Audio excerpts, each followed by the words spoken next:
Yohanan, chapter 16. These things have I spoken to you, so that you wouldn't be caused to stumble. They will put you out at the Batei Knesset. Yes, the time comes that whoever kills you will think that he offers service to Elohim. They will do these things because they have not known the Father nor me. But I have told you these things, so that when the time comes, you may remember that I told you about them. I didn't tell you these things from the beginning, because I was with you. But now I am going to him who sent me, and none of you asks me, "Where are you going?" But because I have told you these things, sorrow has filled your heart.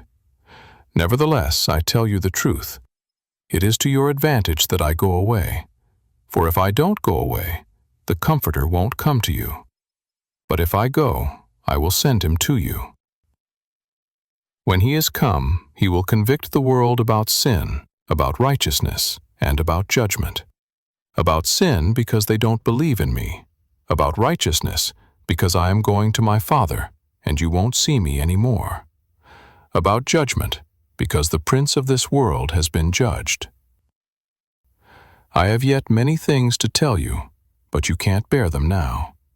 However, when he, the Ruach of truth, has come, he will guide you into all truth, for he will not speak from himself, but whatever he hears, he will speak. He will declare to you things that are coming.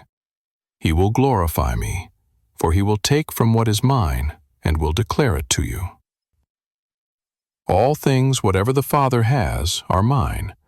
Therefore I said that he takes of mine and will declare it to you. A little while, and you will not see me. Again a little while, and you will see me. Some of his Talmidim therefore said to one another, "What is this that he says to us? A little while, and you won't see me, and again a little while, and you will see me. And, because I go to the Father." They said therefore, "What is this that he says, a little while? We don't know what he is saying." Therefore Yeshua perceived that they wanted to ask him, and he said to them, "Do you inquire among yourselves concerning this, that I said, a little while, and you won't see me, and again a little while, and you will see me? Amen, amen, I tell you, that you will weep and lament, but the world will rejoice. You will be sorrowful, but your sorrow will be turned into joy. A woman, when she gives birth, has sorrow, because her time has come. But when she has delivered the child, she doesn't remember the anguish anymore, for the joy that a human being is born into the world. Therefore you now have sorrow, but I will see you again, and your heart will rejoice, and no one will take your joy away from you. In that day you will ask me no questions. Amen, amen, I tell you. Whatever you may ask of the Father in my name, he will give it to you. Until now, you have asked nothing in my name. Ask, and you will receive, that your joy may be made full.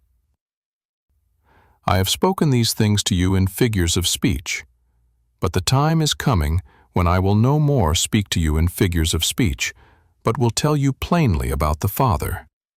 In that day you will ask in my name, and I don't say to you that I will pray to the Father for you, for the Father himself loves you, because you have loved me, and have believed that I came forth from Elohim. I came out from the Father, and have come into the world. Again, I leave the world, and go to the Father. His Talmidim said to him, "Behold, now you speak plainly, and speak no figures of speech. Now we know that you know all things, and don't need for anyone to question you. By this we believe that you came forth from Elohim." Yeshua answered them, "Do you now believe?